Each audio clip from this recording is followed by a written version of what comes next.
Assalamualaikum warahmatullahi wabarakatuh. My name is Mochammad Alfat Rafif Yumna. My student card number is A3202000148. I am a member of the TEFL Class D and a member from Group 12. Today, I will present the material of direct method.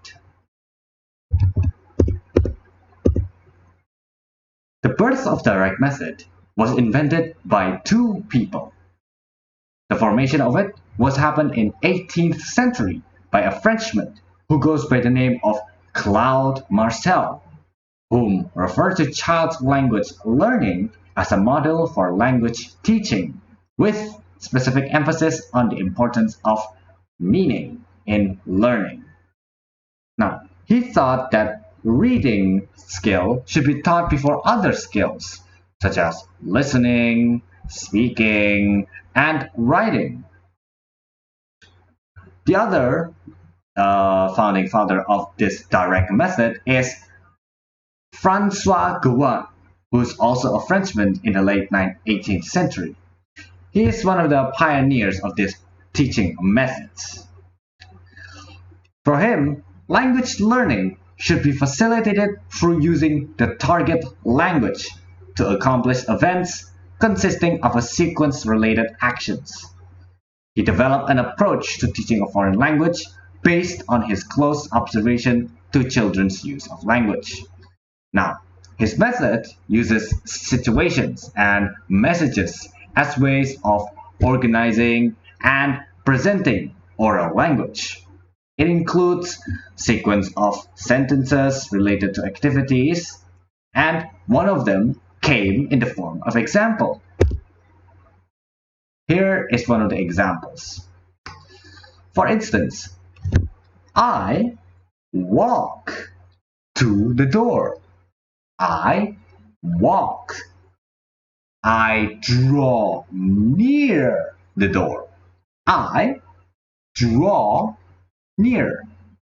I'll draw nearer to the door. I draw nearer. I get to the door. I get to. I stop at the door. I stop. I stretch out my hand.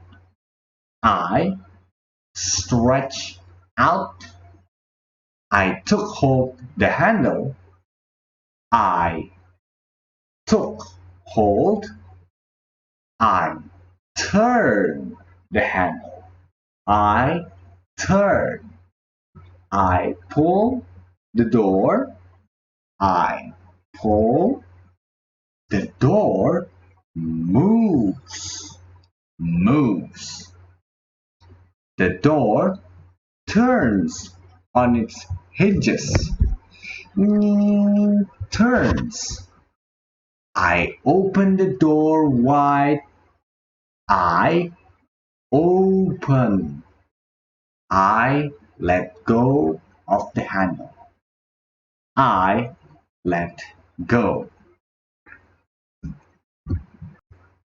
The example shows that Gouin's method of teaching gives emphasis in a context in order to make the meaning clear.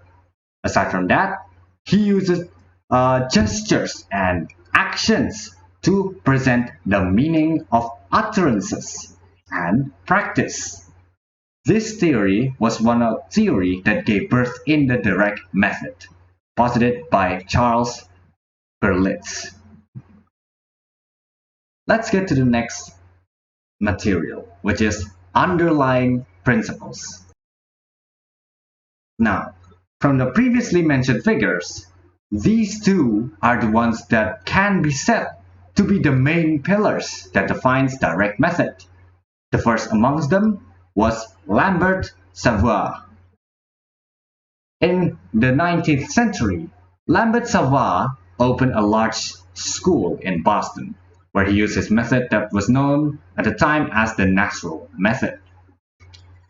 He used intensive oral interactions in the target language.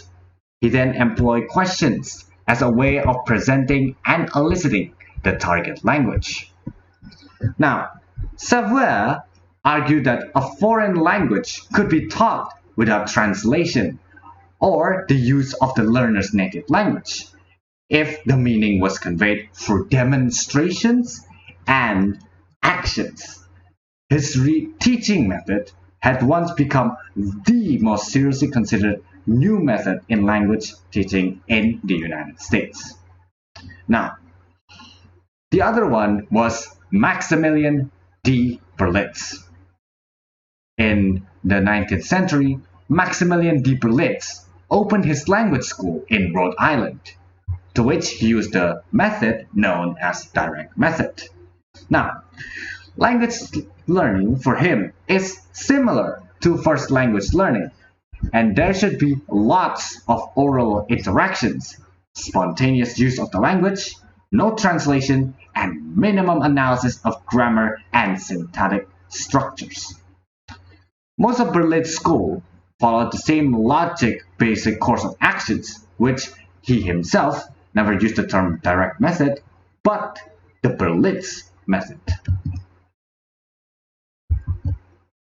For Berlitz, there are many principles of direct method, to which is necessary in order to gain full functionality within the classroom. Now, the first is that classroom was conducted exclusively in the target language. The second is that only everyday vocabulary and sentences were taught. The third was that oral communication skills were built up in a carefully graded progression, organized around question and answers, exchanges between teachers and students in small intensive class. The fourth was that grammar was taught inductively. The fifth was that new teaching points were introduced orally. The sixth, concrete vocabulary was taught through demonstration of objects and pictures, whereas abstract vocabulary was taught by association of ideas. Now, the seventh was both speech and listening comprehension were taught, and the eighth were correct pronunciation and grammar were emphasized. That's it. That's my presentation for my group. Thank you very much. Wassalamualaikum warahmatullahi wabarakatuh.